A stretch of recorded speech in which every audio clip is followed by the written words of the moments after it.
The Foreign Secretary has launched a new fund to help prevent sexual violence in conflict. James Cleverly made the announcement at a global summit in London. And earlier, Ukraine's First Lady, Olena Zelenska, spoke at the conference and accused Russia of using sexual violence as a weapon of war. Sky's Ashna Hoynag spoke to her and heard from some women who've been victims.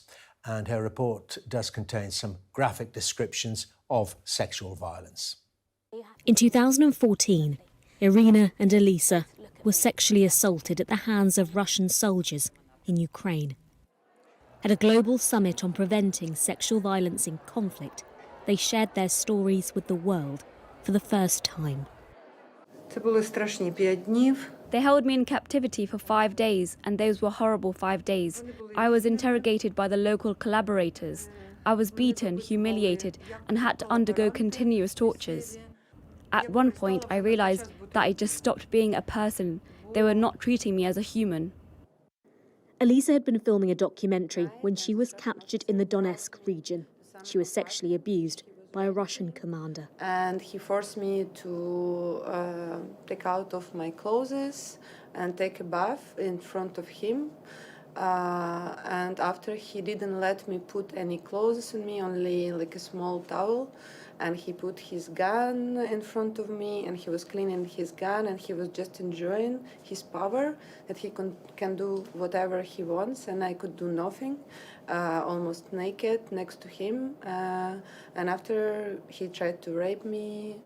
9 years later, and their country's First Lady is in London to remind people history is repeating itself. This is another weapon in their arsenal in this war conflict. That's why they're using this systematically and openly. They're very open about this. That is why it's extremely important to recognize this as a war crime. Our own teams in Ukraine have seen evidence of this. We filmed at this house in a village outside Kyiv, where 2 Russian soldiers allegedly raped 2 Ukrainian women. One of them was Vika, who told us why she wanted to share her ordeal. Жінки, які їх теж, я знаю багато жінок, не мовчіть, розказуйте, їх треба покарати. That the aim for people here. Sexual violence condemns survivors to a lifetime of trauma. This platform is about them, sharing their voice. Ashna Hoynag, Sky News in central London.